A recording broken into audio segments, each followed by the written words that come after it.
Hello friends, स्वागत है आपका हमारे YouTube channel SP math study में। तो दोस्तों, आज हम पढ़ने वाले हैं क्लास 10th का चैप्टर नंबर 10 है साइंस का, प्रकाश का परावर्तन एवं अपवर्तन। तो सबसे पहले तो हमें यह पता होना चाहिए कि प्रकाश क्या होता है। सबसे पहले प्रकाश का ही पता होना चाहिए कि प्रकाश क्या है। तो दोस्तों, हम बता दें, प्रकाश एक प्रकार की एनर्जी है, यानी कि प्रकाश जो है एक प्रकार की ऊर्जा है जो हमें किसके रूप में मिलती है, लाइट के रूप में मिलती है। या हम बोल सकते हैं कि जो लाइट है, जो ये प्रकाश है, एक प्रकार की ऊर्जा है जो हमें विभिन्न स्रोतों से मिलती है। और जो हम मेन स्रोत है प्रकाश का मुख्य स्रोत जो माना जाता है, प्रकाश का मुख्य स्रोत सूर्य को माना जाता है कि सूर्य से सबसे ज़्यादा प्रकाश हमें प्राप्त होता है। और इसके अलावा कृत्रिम जो स्रोत हैं प्रकाश के, वो विद्युत धारा है, उससे भी हम प्रकाश प्राप्त करते हैं। और अन्य स्रोत हैं, टॉर्च है, स्टॉर्च है, इनके द्वारा हम प्रकाश ऊर्जा प्राप्त करते हैं। तो दोस्तों, जब प्रकाश किसी भी समतल से या किसी भी पृष्ठ से जाकर टकराता है तो उस पर वापस लौटने की प्रक्रिया क्या कहलाती है? प्रकाश का परावर्तन। तो सबसे पहले हमें पढ़ेंगे इसमें प्रकाश का परावर्तन, यानी कि परावर्तन होता क्या है। परावर्तन प्रकाश की एक घटना है। इस घटना के अंदर प्रकाश किसी भी पृष्ठ से, समतल हो या खुरदरा, किसी भी पृष्ठ से टकराकर वापस उसी दिशा में या उसी माध्यम में लौट जाने की प्रक्रिया क्या कहलाती है? प्रकाश का परावर्तन। तो जैसे देखिए, इसमें ये कोई भी पृष्ठ हो सकता है। ये पृष्ठ है, लेकिन पृष्ठ में एक साइड से पॉलिश होगी, क्योंकि जो माध्यम है हमारा एक ही है। यहाँ माध्यम एक है, नीचे का माध्यम हमारा कुछ भी नहीं है, क्योंकि हमारा जो पृष्ठ है, जो दर्पण है, वो हमारा पॉलिश है। तो जब प्रकाशीय किरण किसी भी दर्पण पर आपतित होती है तो वह उसी माध्यम में वापस लौट जाती है। तो इस घटना को हम बोलते हैं प्रकाश का परावर्तन। जो आने वाली किरण होती है उसको हम बोलते हैं आपतित किरण। आने वाली किरण को हम बोलते हैं आपतित किरण, और जाने वाली किरण को बोलते हैं हम परावर्तित किरण। जो जाने वाली किरण और आने वाली किरण है, इन दोनों के बीच में एक लंबवत लंबवत पृष्ठ होता है जिसे हम अभिलंब बोलते हैं। ये जो लंबवत पृष्ठ दिख रहा है आपको, इसको हम अभिलंब बोलते हैं। अभिलंब, ये अभिलंब और जो हमारा पृष्ठ है, अभिलंब और जो पृष्ठ है, उसके बीच में बनने वाला कोण का मान 90 डिग्री होता है, यानी कि जो थीटा होता है हमारा। अभिलंब और परावर्तित किरण या अभिलंब और आपतित किरण, इन दोनों के बीच का जो ये एंगल होता है, अभिलंब और आपतित किरण के बीच का कोण को आई बोलते हैं, यानी कि इनकमिंग एंगल। और जो हमारा दूसरा एंगल होता है परावर्तित किरण और अभिलंब के बीच, इसको हम कोण आर बोलते हैं, यानी R for reflection angle. English में इसको रिफ्लेक्शन बोलते हैं, परावर्तन को रिफ्रैक्शन, अपवर्तन को बोलते हैं। तो जब प्रकाश की किरण किसी भी समतल पृष्ठ से, किसी भी पृष्ठ से टकराकर उसी माध्यम में वापस लौट जाती है तो इस घटना को हम प्रकाश का परावर्तन कहते हैं। तो इस घटना में हमेशा आपतन कोण है, आपतन कोण, आपतन कोण को आई से लिखते हैं, आई फॉर इनकमिंग एंगल होता है, जो हमेशा बराबर होता है परावर्तन कोण के। परावर्तन कोण, जो आपतन कोण है वो हमेशा परावर्तन कोण आर के बराबर होता है। आर का मतलब रिफ्लेक्शन एंगल होता है। इनका मान, जब अभिलंब और ये पृष्ठ के बीच बनने वाला कोण 90 डिग्री है तो ये परावर्तित किरण और आपतित किरण इस 90 डिग्री को दो भागों में बांट देगी। तो ये जो एंगल आता है हमारे पास, आपतन कोण का मान 45 डिग्री, और 45 डिग्री ही हमारे पास परावर्तन कोण का मान आता है। तो ये नियम है हमारा कि परावर्तन के नियम है दो। तो पहला नियम जो है परावर्तन के नियम, परावर्तन के जो नियम है उसमें सबसे पहला नियम है कि आपतित किरण, आपकी आपतित किरण, परावर्तित किरण और अभिलंब, परावर्तित किरण और अभिलंब तीनों तीनों एक ही तल में होते हैं, तीनों एक ही तल में होते हैं। यानी कि जो आपतित किरण और परावर्तित किरण और जो अभिलंब है, देखो इन तीनों का तल क्या है? एक है। ये आपतित किरण है आपकी, ये परावर्तित किरण है, और ये अभिलंब। इन तीनों का जो तल है या सरफेस है, जो क्या है? एक है। ये पहला नियम है। दूसरा नियम है इसका कि आपतन कोण बराबर परावर्तन कोण, यानी कि आपतन कोण और परावर्तन कोण हमेशा हर तरीके से, हर स्थिति में क्या होंगे? बराबर होंगे।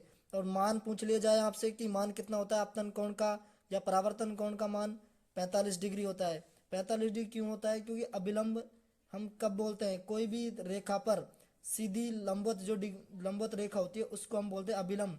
तो ये हमारा अभिलंब था। दर्पण, ये दर्पण, दर्पण या पृष्ठ, दर्पण भी ले सकते हैं हम, और पृष्ठ, पृष्ठ भी बोलते हैं दर्पण को। तो तो ये जो पृष्ठ लिया है, इस पृष्ठ की सतह और ये अभिलंब के बीच जो ये कोण बनेगा ये होता है 90 डिग्री। तो इसको जो ये परावर्तित किरण और आपतित किरण है ये बराबर दो भागों में बांटेगी। तो ये आ जाएगा आपका आपतन कोण 45 डिग्री का, और 45 डिग्री का ही आपका परावर्तन कोण आ जाएगा। तो हम इसके बाद बात करते हैं परावर्तन, प्रकाश का परावर्तन के प्रकार। प्रकाश के परावर्तन के प्रकार यानी कि परावर्तन हमारा दो प्रकार का होता है। पहला होता है विसरित परावर्तन, विसरित परावर्तन, और दूसरा जो परावर्तन होता है वो होता है नियमित परावर्तन। यानी कि विसरित और नियमित परावर्तन, ये नाम से ही है कि विसरित का मतलब विसरण करेगा, नियमित का मतलब रेगुलर। तो देखिए नियमित, सबसे पहले बात करते हैं हम नियमित परावर्तन की। तो पहले हम बात करेंगे नियमित परावर्तन। नियमित परावर्तन में जो हमारा पृष्ठ होगा समतल पृष्ठ होगा, यानी कि जब प्रकाश की किरण किसी समतल पृष्ठ से टकराकर वापस उसी माध्यम में लौट जाती है तो उस घटना को हम बोलेंगे नियमित परावर्तन। इस प्रकार से देखिए ये जो हमारा पृष्ठ लिया है, नियमित परावर्तन में जो पृष्ठ होगा वो समतल होगा, तो प्रकाश की आने वाली किरण उसी माध्यम में लौट जाएगी। लेकिन इसके विपरीत यदि विसरित परावर्तन होगा, विसरित परावर्तन, यदि विसरित परावर्तन होगा तो विसरित परावर्तन में क्या होगा, जो हमारा पृष्ठ होगा ये खुरदरा होगा, यानी कि जो पृष्ठ है ये खुरदरा होगा या उबड़ खाबड़ होगा।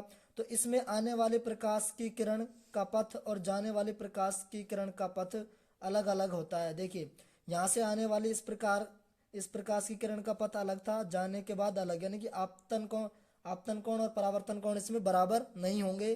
तो इस घटना को हम बोलेंगे विसरित परावर्तन। इसके बाद हम पढ़ते हैं कि दर्पण। इन घटना के बाद हम पढ़ते हैं दर्पण। दर्पण क्या होता है? दर्पण एक गोले का आकार होता है, गोले का आकार, यानी कि जो दर्पण होता है ये गोले के आकार का होता है। लेकिन जब गोले के आकार का जो दर्पण होता है उनको हम गोलीय दर्पण बोलते हैं। तो इन दर्पणों को यदि हम किसी भी धारदार या किसी भी तेज धार वाले चाकू या किसी से काटते हैं, इस दर्पण को ज़्यादातर दर्पण को हम किससे काटते हैं? डायमंड से। जो हीरा होता है उसकी ब्लेडों से काटा जाता है, या फिर प्लेटिनम की ब्लेड होती है उससे काटा जाता है शीशे को। तो जब ये गोलीय दर्पण को काटा जाता है तो इससे बनने वाले दो पृष्ठ, इससे दो पृष्ठ बनेंगे, एक इस प्रकार से बनेगा, दूसरा इस प्रकार से बनेगा। तो इन जो दो पृष्ठ बनेंगे, ये वक्र पृष्ठ जो बनेंगे, इनके अनुसार जो हमारा दर्पण होगा उस दर्पण को हम दो भागों में बांटेंगे। पहला जो आएगा हमारा उत्तल दर्पण, और दूसरा जो आएगा हमारा अवतल दर्पण। दूसरा हम पढ़ेंगे अवतल दर्पण, यानी कि जो पहला उत्तल दर्पण है, उत्तल दर्पण क्या होता है और अवतल दर्पण क्या होता है, इनकी बात करते हैं।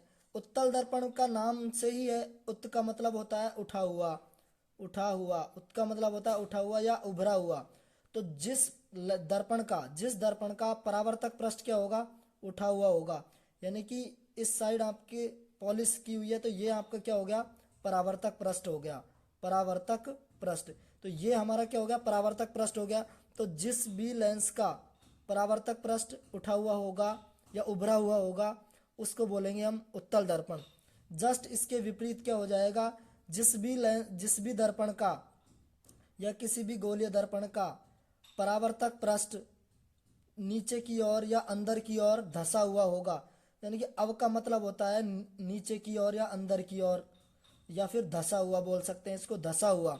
तो यदि जिस दर्पण का परावर्तक पृष्ठ अंदर की ओर धंसा हुआ होता है उसको बोलते हैं हम अवतल दर्पण। तो अवतल दर्पण में देखिए इसका जो परावर्तक पृष्ठ है ये धंसा हुआ है, तो ये परावर्तक पृष्ठ इसका धंसा हुआ है और बाहर से पॉलिश। लेकिन उत्तल दर्पण का उभरा हुआ जो बाहर पृष्ठ है वो परावर्तक होगा और अंदर की ओर इसमें पॉलिश की हुई होगी। तो इनके द्वारा जो हमारा किरण आरेख है वो कैसे बनते हैं वो भी हम बात कर लेंगे। अब इसके बाद हम बात करते हैं कि जो हमारा दर्पण है, ये अवतल दर्पण की बात करते हैं, तो इसमें कौन सा बिंदु कहाँ होता है उसकी हम बात करते हैं। तो सबसे पहले हम बात करते हैं कि ये हमारा दर्पण है कौन सा? अवतल। इस अवतल दर्पण में और उत्तल दर्पण में दोनों के लिए सेम बातें होती हैं। जो इसकी परिधि का केंद्र बिंदु होता है, जो इसकी परिधि पर बिंदु होता है उसको हम बोलते हैं ध्रुव, और इसको हम लिखते हैं पी से। पी का मतलब होता है पोल, और पोल को हिंदी में बोलते हैं ध्रुव। तो जो परिधि पर, जो इसकी रेखा पर, दर्पण की अंतिम रेखा पर जो बिंदु है, इसको बोलते हैं हम ध्रुव, और इसको पी से लिखते हैं। इसके बाद ध्रुव से कुछ थोड़ी दूरी पर आपका होता है फोकस बिंदु, जिसको हम एफ से लिखते हैं, कैपिटल एफ से। इसके बाद जो ये दर्पण है, ये कुछ, मैंने बोला कि दर्पण एक गोले का आकार है। जब ये गोला पूर्ण होगा तो इस गोले का जो केंद्र आएगा, जो इस गोले का केंद्र आएगा, उसको बोलते हैं हम वक्रता केंद्र, इसको हम सी से लिखते हैं, सेंटर। इसके बाद इससे इसमें कुछ दूरियां आएंगी। जो दूरियां देखिए, चलिए दूरियां मैं बताता हूँ। जो आपका केंद्र है, आपने वृत्त में पढ़ते हैं, केंद्र से लेकर परिधि तक की जो दूरी होती है उसको हम क्या बोलते हैं, त्रिज्या बोलते हैं, आर, रेडियस। तो इसमें भी, दर्पण में भी, जो इसका वक्रता केंद्र है, वहां से लेकर इसकी जो परिधि है वहां तक की दूरी को हम बोलेंगे वक्रता त्रिज्या आर। इसको आर से लिखते हैं, वक्रता त्रिज्या। तो वक्रता त्रिज्या को आर से लिखते हैं। और जो आपका ये फोकस बिंदु दिया हुआ है, या फिर मुख्य फोकस, तो इसकी मुख्य फोकस से लेकर जो ये परिधि तक की दूरी है, इसको हम लिखते हैं स्मॉल एफ से, और इसको बोलते हैं फोकस दूरी, फोकस दूरी। और जो ये सीधी रेखा जा रही है, दर्पण के केंद्र से और ध्रुव से गुजरने वाली सीधी काल्पनिक रेखा, इसको बोलते हैं मुख्य अक्ष, मुख्य अक्ष, यानी कि मेन एक्सिस, यानी कि मुख्य अक्ष बोलते हैं इसको। पूरी जो ये रेखा जा रही है, काल्पनिक रेखा है, इसको हम बोलते हैं मुख्य अक्ष। इसके बाद हम इसमें पढ़ते हैं दर्पण सूत्र। तो दर्पण सूत्र में हम पढ़ेंगे कि दर्पण सूत्र होता क्या है, उसका काम क्या है, कैसे। दर्पण सूत्र में हम क्या करते हैं, दर्पण सूत्र में देखिए, दर्पण सूत्र के लिए हम दर्पण सूत्र के लिए हम 3-4 जो अभी मैंने आपको बताई थी बातें, उनका उपयोग करेंगे। ये हमारा ध्रुव था, ये हमारा मुख्य फोकस था या मुख्य फोकस बिंदु, यहाँ हमारा केंद्र था। तो जो ये एफ होता है, ये एफ से लेकर इस दूरी को बोल रहे थे हम फोकस दूरी, और केंद्र की इस दूरी को बोल रहे थे हम वक्रता त्रिज्या। तो जब मान लीजिए मेरी वस्तु, हमारी वस्तु वक्रता केंद्र से या केंद्र के पीछे रखी हुई है, ये हमारी कोई वस्तु रखी हुई है, इस वस्तु को नाम दे रहा हूँ ए बी। इस वस्तु रखी हुई है, तो प्रकाश परावर्तन का नियम है कि वस्तु से आने वाली प्रकाश की किरण हमेशा मुख्य अक्ष के समांतर आएगी, मुख्य अक्ष के समांतर आएगी, और परावर्तन के पश्चात हमेशा एफ से गुजरेगी, ये एफ से गुजरेगी। यानी कि जो भी प्रकाश किरण आएगी वस्तु से, वो हमेशा एफ से गुजरेगी। परावर्तन के आपतन होगी मुख्य अक्ष के समांतर, और परावर्तन होगी एफ के या मुख्य फोकस या फोकस केंद्र के बीच से। फिर जो प्रकाश की किरण, दूसरी प्रकाश की किरण जो आएगी, मान लीजिए ये प्रकाश की किरण आ रही है इस पे दूसरी, तो ये जिस रास्ते से आपतित आएगी उसी रास्ते में वापस लौट जाती है, यानी कि जिस पथ से ये आती है उसी पथ में वापस परावर्तित हो जाती है। जहां ये दोनों परावर्तित किरणें कटेंगी, जहां दोनों परावर्तित किरणें मिलेंगी, वहां हमारा बनेगा क्या, प्रतिबिंब। और प्रतिबिंब बनता कैसे है ये बता दिया मैंने, जहां हमारी परावर्तित किरणें कटेंगी वहां हमारा प्रतिबिंब बनेगा ए डैश बी डैश। अब बात आती है कि प्रतिबिंब कैसा बनेगा, तो ध्यान रखना, दर्पण के हिसाब से प्रतिबिंब, जो हमारा अवतल दर्पण है, अवतल दर्पण हमेशा वास्तविक एवं उल्टा प्रतिबिंब बनाता है, वास्तविक एवं उल्टा।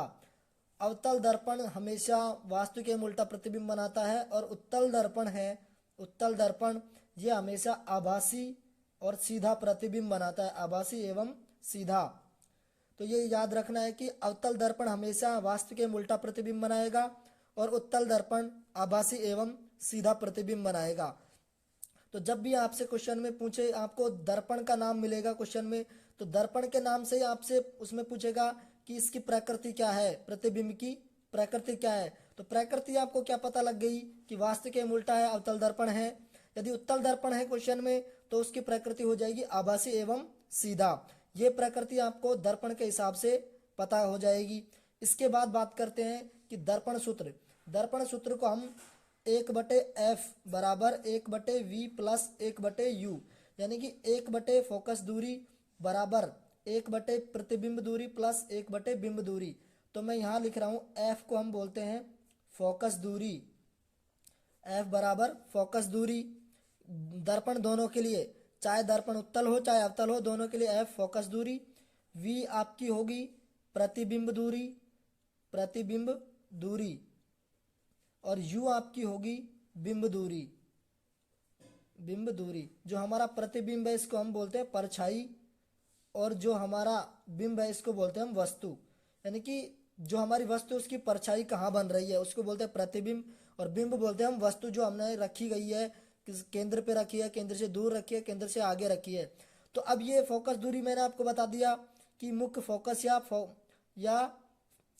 मुख्य फोकस या फोकस बिंदु से लेकर ये जो ध्रुव तक की दूरी है इसको बोलते हैं एफ फोकस दूरी। दूसरी चीज इसमें आई है कि ये प्रतिबिंब दूरी। प्रतिबिंब दूरी क्या होगी? प्रतिबिंब ये आपका क्या बन रहा है, ये नाम लिख रहा हूं यहाँ, ये प्रतिबिंब, ये आपका क्या बन रहा है, प्रतिबिंब बन रहा है, और ये हमारे था बिंब, ये हमारा था बिंब। तो ये हमने वस्तु रखी बिंब था, तो इस बिंब का प्रतिबिंब हमारा यहाँ पे प्राप्त हुआ केंद्र पर। तो जो ये प्रतिबिंब है, इस प्रतिबिंब से लेकर और जो हमारा ये ध्रुव है, प्रतिबिंब से लेकर ध्रुव तक की जो दूरी होगी इसको हम नाम देंगे प्रतिबिंब दूरी v।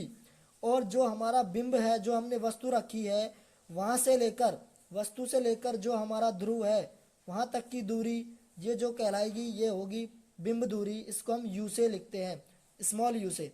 तो ये पता लग गया। और जो हमारी फोकस दूरी है ये मुख्य फोकस या फोकस केंद्र से, मुख्य फोकस या फोकस केंद्र से ध्रुव तक की दूरी को क्या बोलेंगे हम, फोकस दूरी। ठीक है, तो 1/f क्या होगा, फोकस दूरी, v प्रतिबिंब दूरी, प्रतिबिंब से लेकर ध्रुव तक की या परिधि तक की, दर्पण की परिधि या ध्रुव बोल सकते हैं।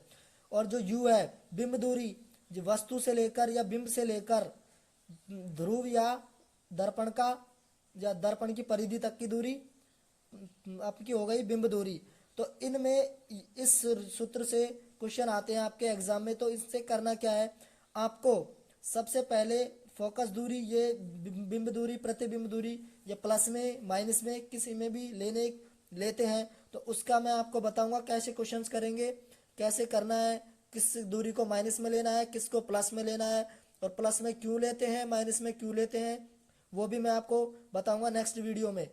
अब हम बात करते हैं कि जो ये फोकस दूरी है और ये बिंब दूरी है, ये प्रतिबिंब दूरी है, जो ये तीनों दूरियां हैं ये आपको सेंटीमीटर, ये आपको सेंटीमीटर, मीटर, सेंटीमीटर, मीटर, यदि आपको ये दूरियां सेंटीमीटर या मीटर में दी है, आपको यदि फोकस दूरी मीटर में दी जाती है, बाकी दूरियां सेंटीमीटर में दी है, तो आपको या तो मीटर वाली को सेंटीमीटर में बदलना होगा, या जो सेंटीमीटर में दी गई हैं उनको मीटर में बदलना होगा। यानी कि आपको जो इनकी इकाई है, जो इनकी इकाई है, यूनिट है, वो समान रखनी है, या तो मीटर या फिर सेंटीमीटर। दूसरी चीज हम बात करते हैं इसमें फोकस दूरी एवं